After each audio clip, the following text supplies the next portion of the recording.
Nabi alaihi salatu wassalam menyampaikan wasiat yang sangat-sangat berharga kepada kita dalam sebuah hadis yang dibawakan oleh sahabat Ibnu Abbas radhiyallahu taala anhuma, diriwayatkan oleh Imam Al-Hakim dalam Al-Mustadrak, disepakati oleh Imam Az-Zahabi, dikeluarkan juga oleh imam-imam hadis yang lainnya, disahihkan oleh Syekh Al-Albani rahimahullahu taala. Nabi alaihi salatu wassalam menyatakan, "Igtanim khamsan qabla khamsin."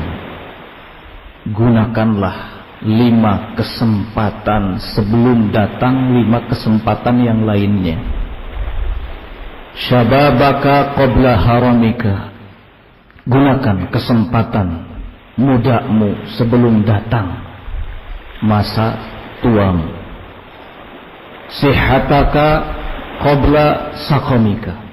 Gunakan waktu sehatmu sebelum datang waktu di mana kamu sakit. Ghinaka qabla fakrika. Gunakan waktu di mana kamu memiliki kekayaan sebelum kamu jatuh miskin. Faragaka qabla sughlika. Gunakan waktu luangmu sebelum kamu sibuk.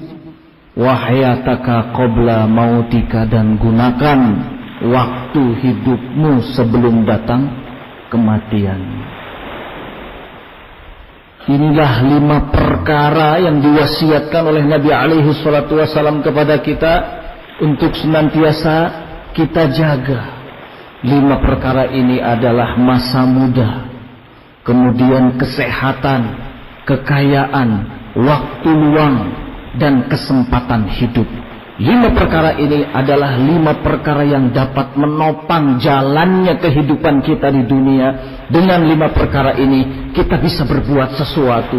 Dengan 5 perkara ini kita bisa melakukan apa saja yang kita inginkan dalam kehidupan dunia. Tetapi seringnya kita lupa, seringnya kita lalai. Ketika kita ada di masa muda, kita tidak pernah berpikir bahwa kita akan masuk ke masa tua.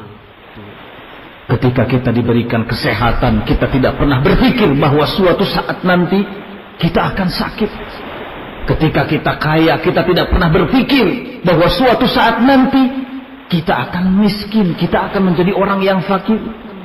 Ketika kita ada di waktu yang luang, banyak kesempatan, kita tidak pernah berpikir bahwa kita suatu saat akan dihadapkan kepada masa-masa di mana kita sibuk. Ketika kita diberikan kesempatan hidup oleh Allah Subhanahu wa taala, banyaknya di antara kita tidak pernah berpikir bahwa kita akan mati.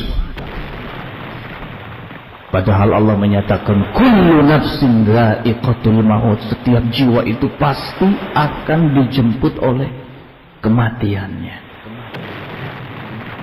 Wajar jika kemudian Allah Subhanahu wa taala menyatakan dalam firman-Nya, innal insana lafi khusrin.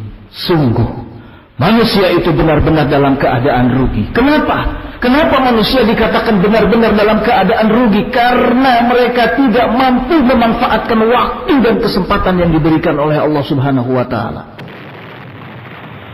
Tidak memanfaatkan dengan baik masa muda, tidak memanfaatkan dengan baik kesehatan, kekayaan, waktu luang, dan kesempatan hidup.